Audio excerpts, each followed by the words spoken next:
All right. Uh, Chag Sameach and Shabbat Shalom and all those things that are going on today. We are day of Sukkot. It ends officially tomorrow at 10 a.m. So I thought I would talk about Sukkot. I have more time to talk about something that's really been churning away at my mind. Something that I guess I had not noticed before this year. But when we talk about Sukkot, of course, we're going to be looking at very specific. Am I playing with the wrong thing here? Okay, there it goes.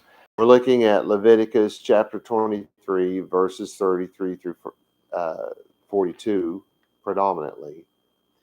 And the one verse that really stuck out with me this year, it says, "On the first day will be a holy assembly. You shall not perform any servile work." None whatsoever. It's no servile work. But then, if you keep reading, it in verse 39, it says, "Also in the 15th day," remember this is that day, the 15th day, the first day was anyway, "of the seventh new moon, when you have gathered in the produce of the land," this be indicating that you're doing it that day, not that you've done it prior, but that you're doing it that day, the 15th day, on the seventh new moon, when you have gathered the produce, or after you have gathered the produce. You're gathering produce on that day, that you can do no servile work whatsoever. You shall celebrate a feast to Yahweh 7 days. Well, we have already been told what that is. It's Sukkot, right? Then it goes on and says, you shall celebrate the feast of Yahweh 7 days. On the first day you shall be a Shabbaton, which is Sabbath in plural. And on the 8th day shall be a Shabbaton, which is Sabbath in plural. And then it says, "And you shall take to you in the first day the fruit of full-grown trees, palms and palm trees, and branches of thick trees, and willows of the brook, and you shall rejoice before Yahweh your God 7 days." Wow, so we're told that you're not going to do any servile work on that day, and then it gives you all this servile work. What's the thing with the full grown trees and all that? Is that you're supposed to decorate your tent with them? No, you can, and we usually do. I think we forgot that this year. That's not the point. That's not the purpose. The purpose of the trees is to build a tent. Well, we unzip a little bag and we pop something out, and boom, there's a tent. Of course, took our guys a long time to put them up, but I wasn't involved, so it took a lot longer. Not kidding. I was actually still hooking up electrical cords so that we could plug in. I thought it was going to be cold, and I wanted everybody to have electrical. Uh, I wanted to be able to have heat, because in when it happened in the wilderness, they had a pillar of cloud by day to keep them nice and cool, and they had a pillar of fire by night to keep them nice and warm, right? We don't have that. So our pillar of cloud is an air conditioner, and our pillar of fire is a heater, right? Because this is a memorial. It's not the real thing. Boy, it'd be cool, though. God would show up once a year and do that. That would be really cool. But anyway, this is a memorial of the events that took place, not a recreation or a reenactment or a reliving of it. It's just a memorial of it. So our fire is a little plug-in portable heater, and our uh, cloud by day is an air conditioner. Right? So that works.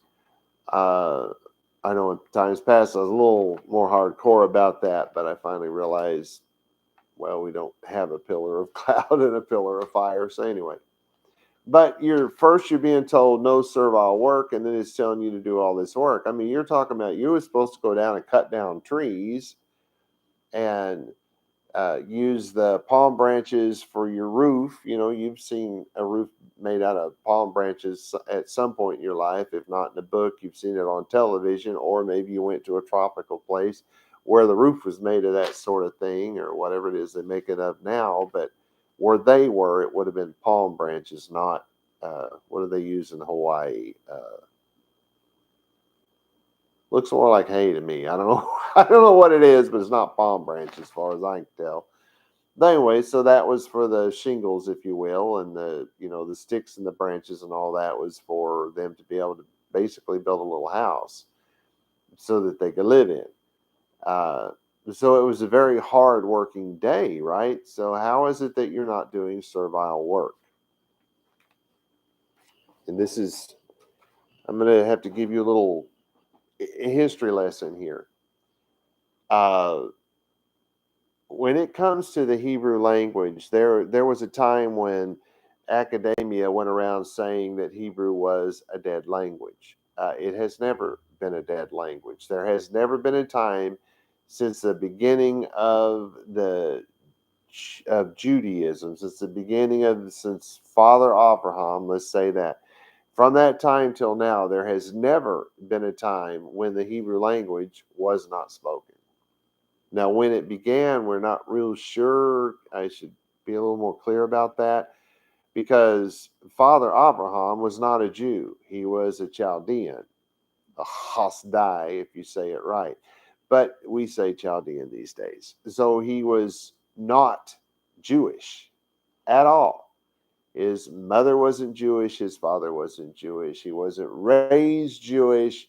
He knew nothing about Judaism until, well, he may have never known anything about Judaism. If you want to really be truthful about this man was not Jewish. It did not exist in his time. But there were people who began to call him Heber, which is where you get Hebrew, which we now say Ivrit for the word Hebrew, but Heber is where it came from originally, and from that you get Hebrews, right?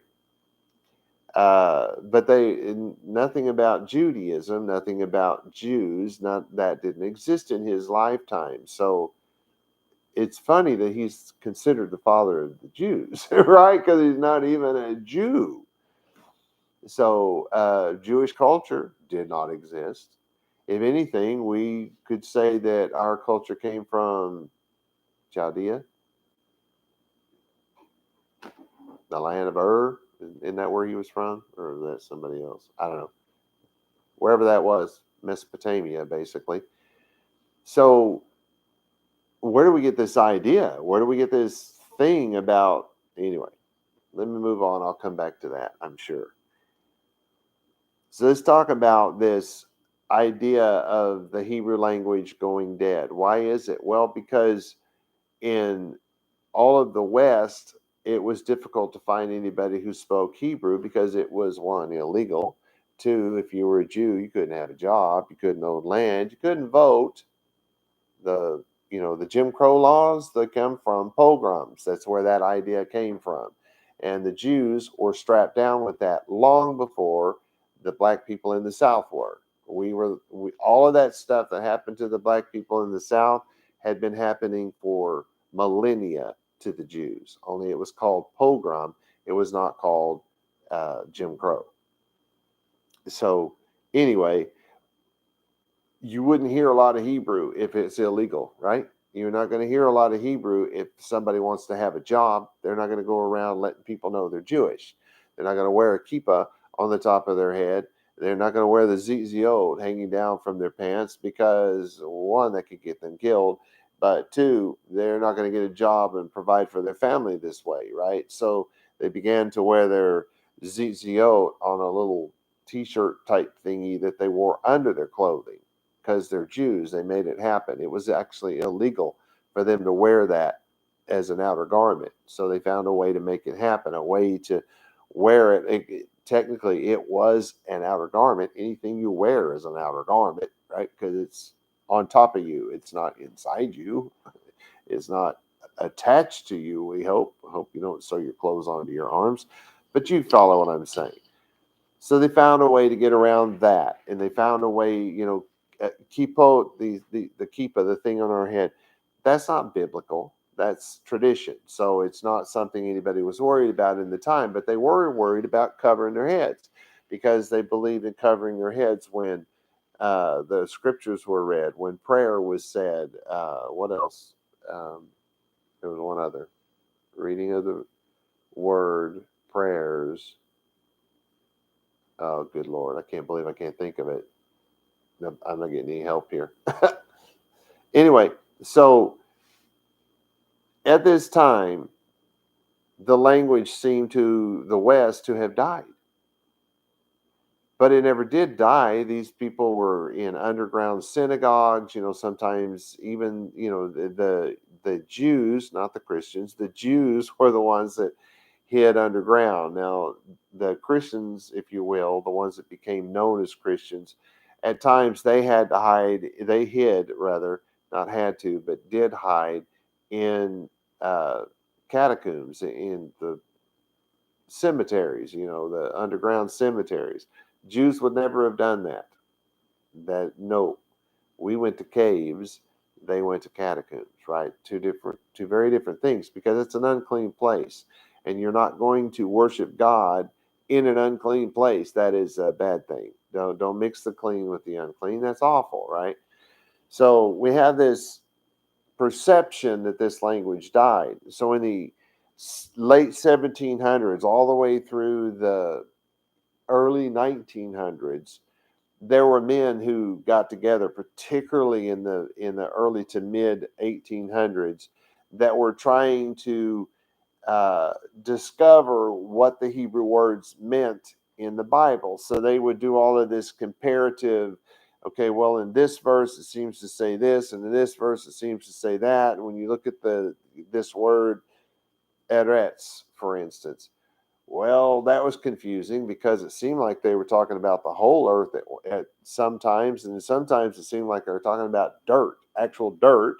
Other times it seemed like they were talking about nothing more than the land of Israel. So that one was confusing. It's like, can this one word mean all these things? Well, yes, it could. So they finally figured that out, and that worked out pretty good. But they didn't get everything right.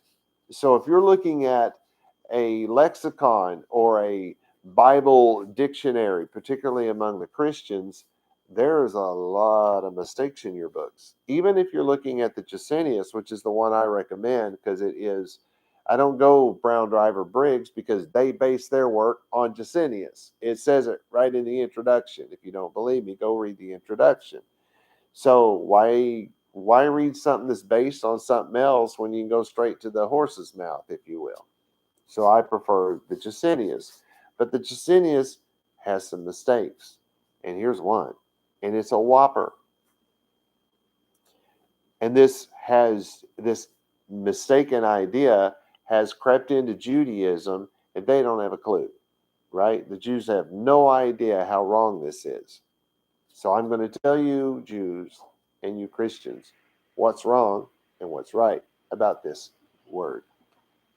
Now, when we talk about servile work, it is very obvious that we're talking about work that you are, for which you are paid. That is servile work. In other words, on Shabbat, you cannot make money. You cannot pay someone in your house or your property or some company that you own to make you money. You can't pay them to do things for you on your property.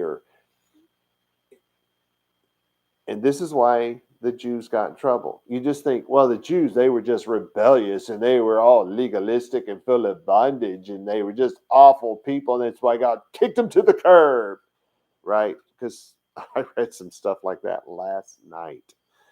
It's everywhere you look, right? Because you think, well, really, if you've got a group of people who are actually trying to live out the Torah, how do they get so far off track? Why is it that the prophet had to go and tell those people, you cannot be running your business on Shabbat?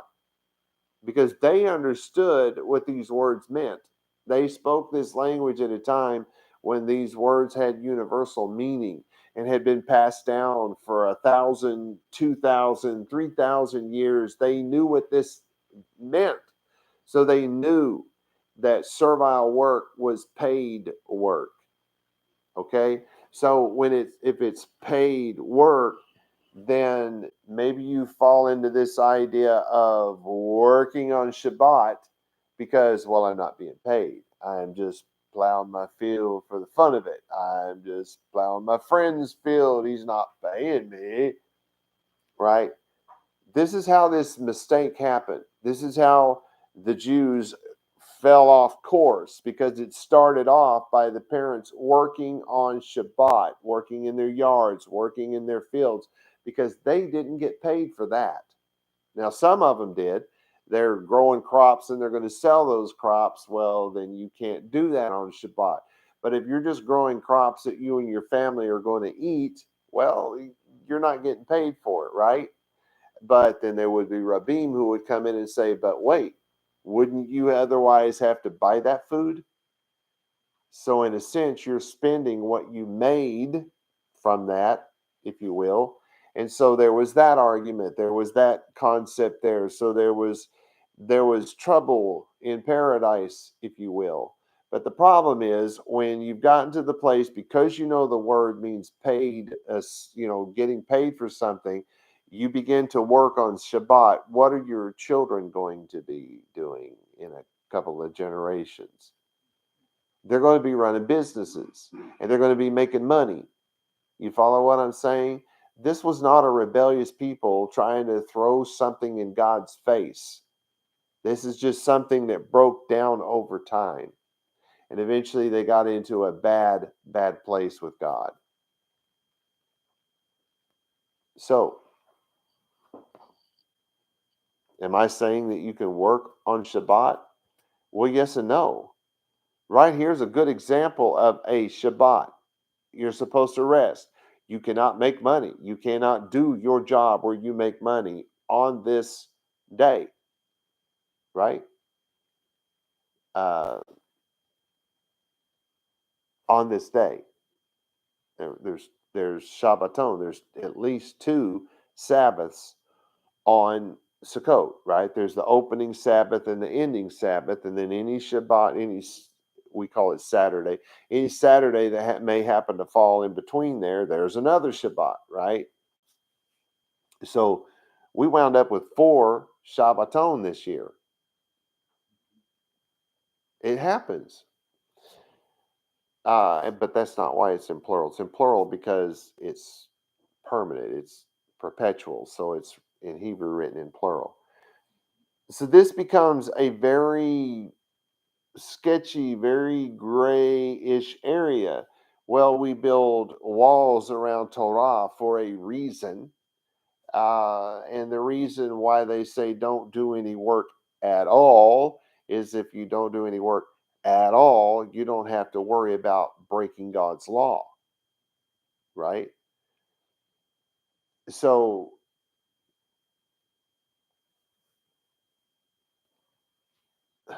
I am trying real hard to be careful here because I am not releasing you to go work on Shabbat. If I find out you've been on a tractor plowing a field on Shabbat, I'm going to be mad at you. I'm going to be disappointed in you. I'm not going to talk to you. Well, I might, because I'm that way. But I'm not saying that. I'm saying that it is a slippery slope because of what the word means. The idea of resting and doing absolutely nothing is ludicrous. Do you really think God quit being the king of this universe on the seventh day? Do you really think that the God who the Bible says never, ever rests actually sat on his butt and did nothing all day? Are you hearing me? God never rests. So, how did he rest on the Shabbat? He rested from that which he benefited. Creating the universe and all that is in it benefited God. He didn't make money, but he got something he wanted. And what he wanted was a bride. He wanted someone that he could talk to and love, that would talk to and love him simply because they wanted to, not because they had to. He had all kinds of servants in the heavens where he dwells that did everything he needed, or that needed to be done, whatever the case is. I'm sure he has beautiful gardens, and there would be gardeners. Oh no, it's heaven, it just all does it. Well, maybe, I don't know. What do you think? It's witchcraft or something? I don't know. It just seems to me that if God creates plant life and all of that, he wants somebody to tend to it, because that's what he did to us.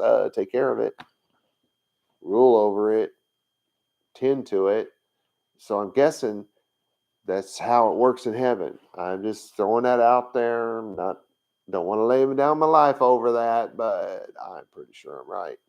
Anywho, God didn't stop being God. God didn't stop doing the work of God, whatever that is. We can sit around and dream about it, but I'm sure our minds cannot imagine it. Were there decisions to be made? Who knows? Maybe, maybe not. Were there questions to be answered? Who knows? We don't know any of that stuff, but we know that God did not rest. He did not stop being God. He did not stop doing whatever it is that God does. And we do know a few things that God does. We know that he is like a watchman who watches our soul from morning to morning. He didn't stop doing that just because it's Sabbath. So are you following where I'm going here? There is the element of work, and there is acceptable work on this day. So the idea of, well, we have to have a Shabbat setting on our ice box, and we have to have a Shabbat setting on our elevators, and oh my God, has this ever been taken out of context? The idea that we can't we can't brush our teeth unless we put toothpaste on our toothbrush the night before is ludicrous. If God has teeth, he probably brushes them. I'm just saying, just throwing that out there. God doesn't have a body, he's celestial. If we were created in God's image, God has a body. It probably is nothing like ours, but I bet it has hands and fingers because the Bible says it does. I bet he has feet and toes because the Bible says it does. I'm just saying, just throwing that out there. Oh, that's metaphorical, Rob. Is it? How were we created in his image if we have these things and he doesn't? Just just throwing it out, just to let you have that. So the slippery slope then is seen throughout the Bible, and we see it play out over and over again. And we talk about how, well, not me, generally not Jews. When I say we, we're not talking that. Let me say that a different way. Nasty Gentiles. No, let's not do that either.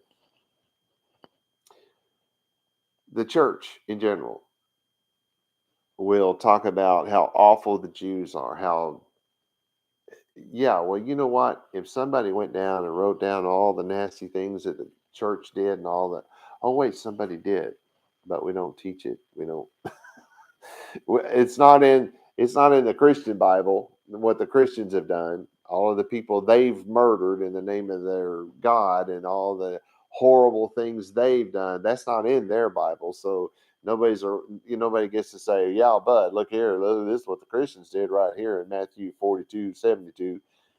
No, that ain't gonna happen, right? The Jewish life is there for all to see, the good, the bad, and the ugly. And so it's easy to point that finger at them and talk about how awful legalistic they are. But really, is Christianity any different? They have all their legalistic stuff. Yes, they do. It doesn't matter what religion or what denomination you're a part of, you have your legalism. You have your bondage. We Jews are not the only ones. But let me ask you this, which is better? God's legalism and bondage or your church's legalism and bondage? Whoa. I'll help myself out on that one. And besides, to accuse God of being legalistic and bondage, and full of bondage, really? God's uh, what, a psychopath?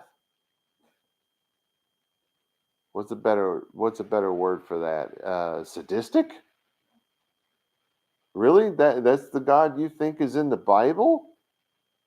Come on, people. Think about what you're saying when you start talking about the Jews being legalistic and full of bondage.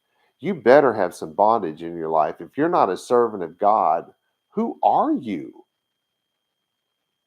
What are you doing? And you call yourself a child of God and you don't let him tell you what to do? Oh, that all passed away. Really? What law can you actually break? You open up the Bible and show me any law and any commandment written by Moshe that you can actually break, and it's okay. And I'll show you you're lost. I won't even have to. You'll know you're lost when you start trying to do that nonsense. But it's a slippery slope when we start talking about work on Shabbat. And so it's not something generally you're going to hear from a rabbi. And you know me, I'm the one that's going to jump in there and do that. We are not a Christian organization. We are not Christians. We are not messianic, like the Christian messianic thing, right? We do not follow Jesus. We do not believe that Jesus ever existed for a number of reasons. One, there has never been a person by the name of Jesus in the first century, ever. The J didn't even exist until about 600 years ago. The sound of the J didn't exist until about 400 years ago. So, no, there was never a man named Jesus. And the church is starting to catch on to that, right? They're starting to call him Yeshua, Yahweh, Yahochikubahukawa, Jehui. I mean, my God, you can't even pronounce half of the pronunciations everybody's trying to come up with, and the nonsense that they're trying to connect it to. But anyway,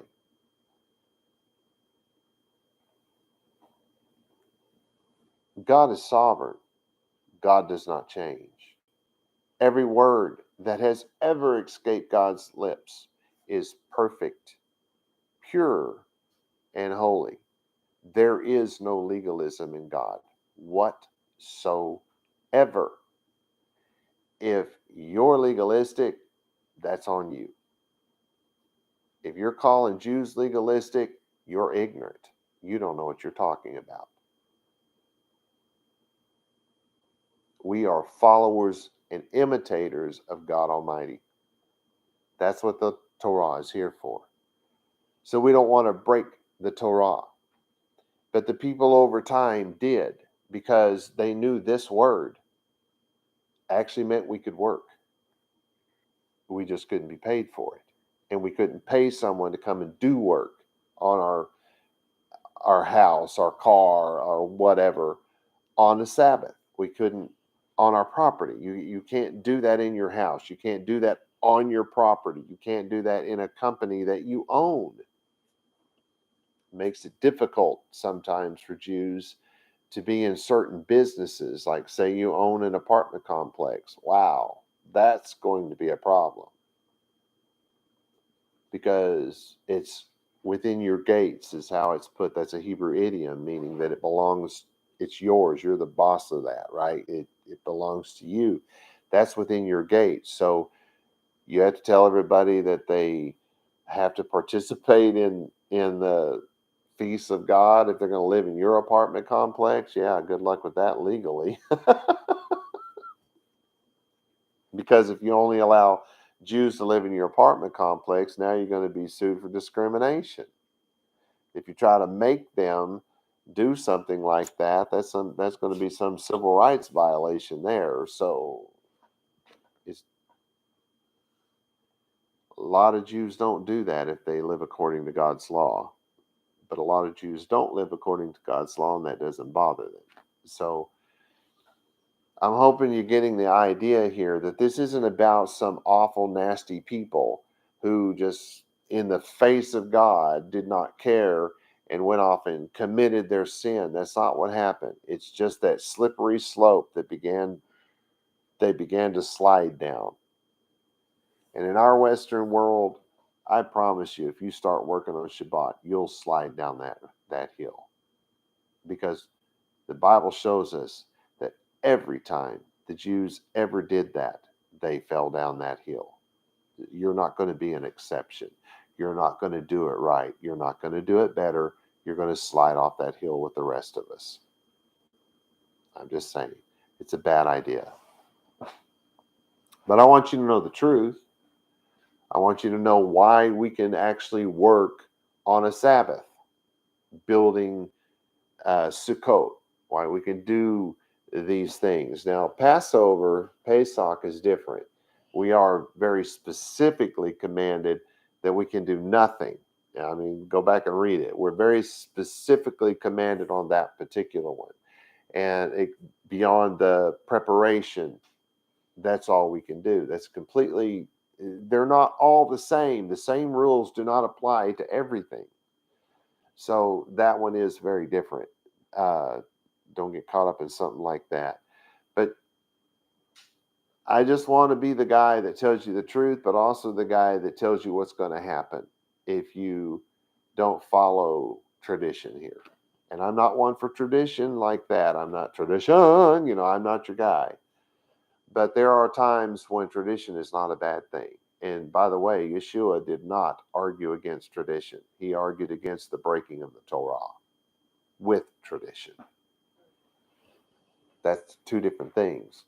If your tradition is breaking Torah, what? What are you doing? What are you thinking? On the other hand, if your tradition is helping you not to break Torah, like your tradition is, well, it's Shabbat, let's sleep all day and veg out on junk food and veg out on, TV or whatever. Hey, there's nothing wrong with that tradition. Well, unless you're watching witch movies and stuff. Come on.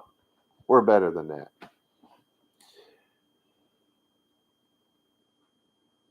So I'm just trying to make sure you understand the reason why we worked so hard on that day. I was, running electrical cords and putting the boxes together because I was trying to give everybody that pillar of fire by night, and we got it done too. We had everything got set up and everything was done before sundown, so we pulled it off. I was really relieved and really proud of us for doing that. But this thing about Sukkot, this practicing, this remembrance, the people who come here see me at my very worst every year.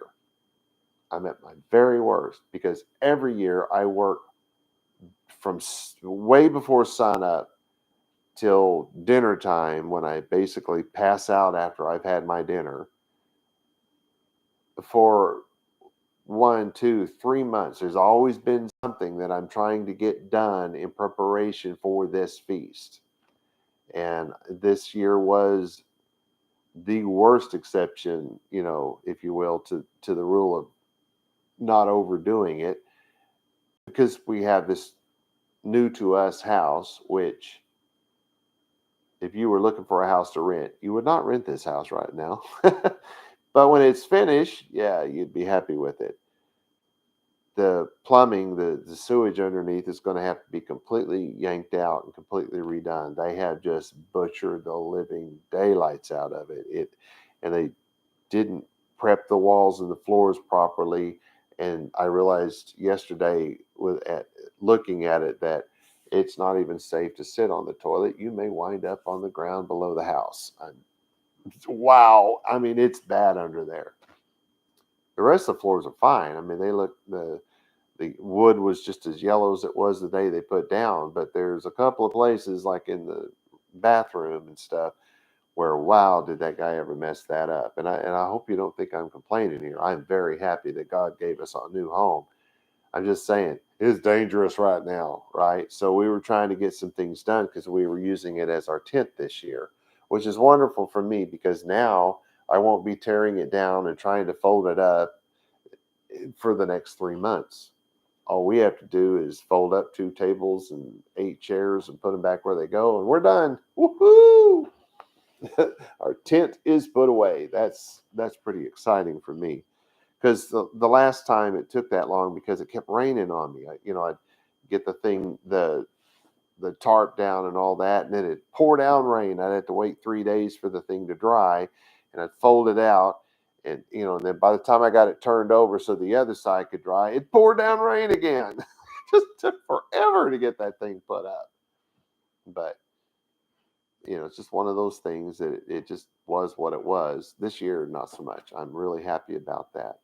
And we got the staircase built, so my wife can get in and out of the house. So I'm very happy about that. But we're still months away. Months, who knows? Months away.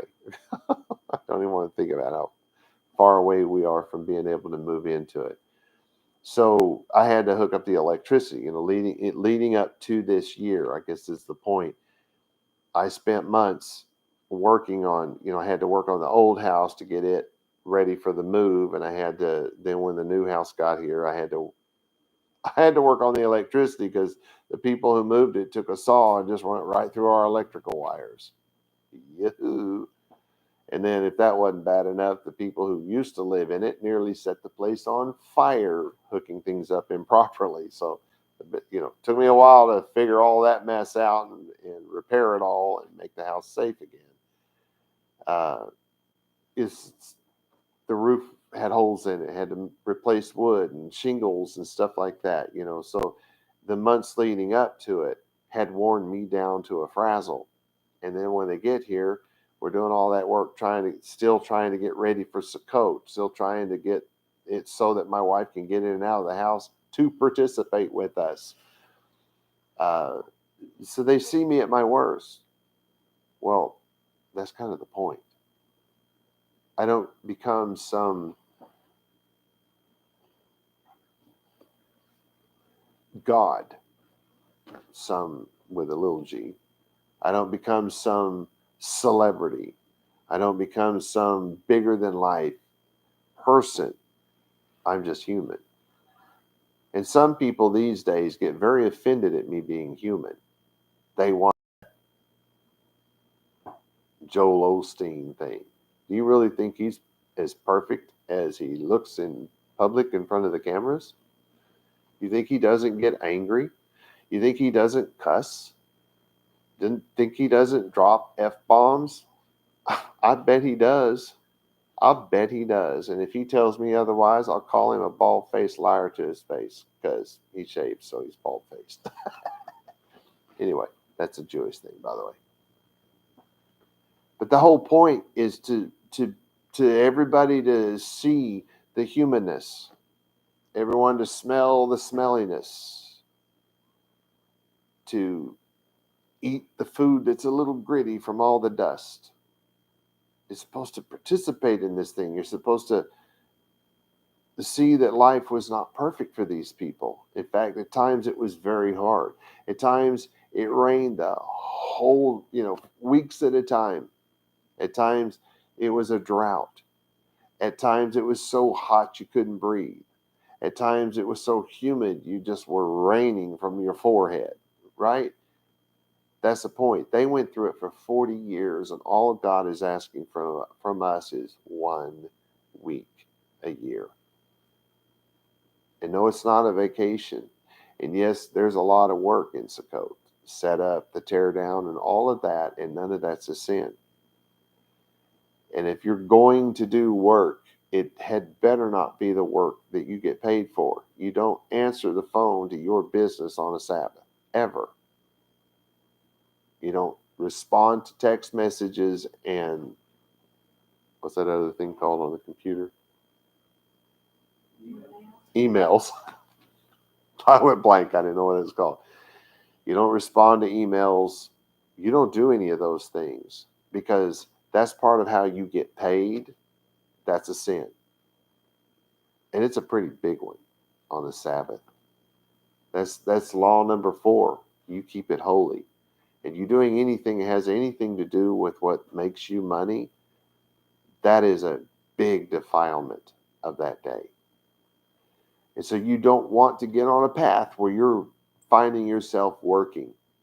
It's why we've always suggested that if you got to get up and do something, maybe get you, a little garden where you can prune flowers or something like that, because it's very relaxing. I love to prune flowers, but you catch yourself mowing and edging and raking, you've missed the whole point of the rest. But you don't stop being a parent, right? Your kids still need your attention. Maybe they even need correction. God wouldn't have stopped that on a Sabbath. I've been corrected by God on a Sabbath. I've been punished by God on a Sabbath. And you probably have too, whether you knew it or not. Because everyone's under the law of God, whether they believe in it or not. It's like I said before, gravity is a law of God. Did he not create everything? So if gravity is a law of physics, then it's a law created by God. And every man, no matter who they are, every man, woman, and child is subject to that law, whether they believe in God or not. So if you jump out of an airplane without a parachute at 16,000 feet, good luck, buddy. You can fall to the ground telling God how much you don't believe in him, but when you splatter, you'll know that his law pertains to you, and you're not going to be living by grace. By gravy, maybe. Oh, y'all get that? See what I did with that? Anyway, so I don't suggest that you work. I suggest that you rest. Because you're not God. You don't have those responsibilities. Well, you do with your kids, but beyond that, you don't have to run the world. You don't have to answer 8 billion prayers today.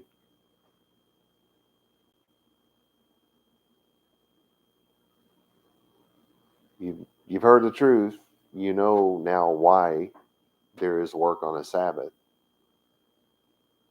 But please be careful. Because I know some of you, and I know it will drag you into sin. So maybe stick with the whole sleep, watch TV, and eat pudding all day thing. Let's see you guys at 5. Shalom, shalom.